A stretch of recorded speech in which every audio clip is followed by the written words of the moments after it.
Assalamualaikum warahmatullahi wabarakatuh. Halo semua pecinta channel YouTube Status Seleb.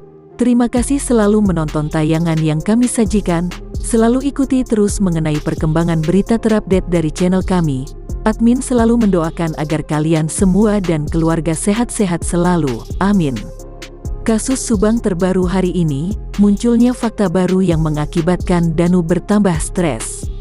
Namun sebelum lanjut membahas, jangan lupa luangkan jari Anda untuk menekan tombol like dan subscribe ya, serta mengaktifkan lonceng notifikasinya agar kalian semua tidak ketinggalan informasi dan berita viral dari channel kami. Jika sudah, mari simak videonya.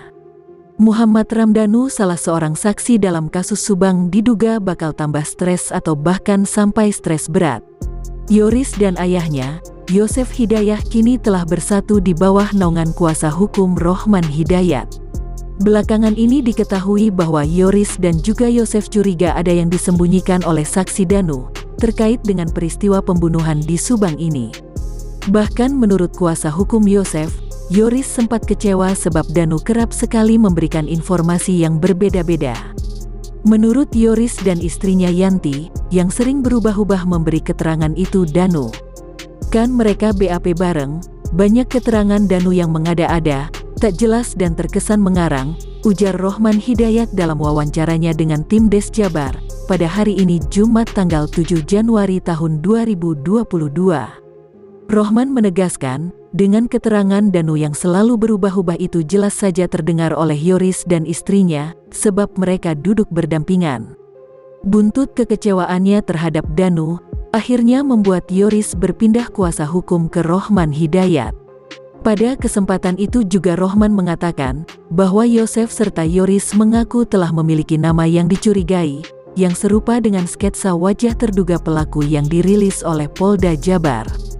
Rohman Hidayat menambahkan, jika Danu menolak untuk menandatangani BAP, sebab apa yang dituangkan dalam BAP tersebut hanyalah karangan belaka.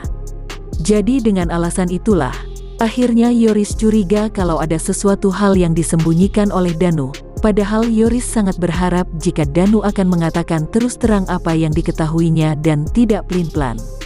Padahal Yoris beserta dengan istrinya selalu memberikan informasi yang serupa, yang berhubungan dengan peristiwa pembunuhan di Subang ini. Psikolog DRA, Elia Daryati MSI dan Dr. Teddy Hidayat KJ mengatakan jika saksi-saksi dalam kasus pembunuhan di Subang ini pasti mengalami tekanan batin.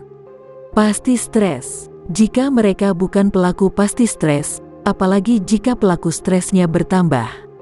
Kehilangan keluarga dekat saja sudah membuat stres, apalagi ini ditambah dengan status mereka sekarang, tutur DRA. Elia Daryati, dalam obrolannya dengan Des Jabar, hari ini Jumat tanggal 7 Januari tahun 2022.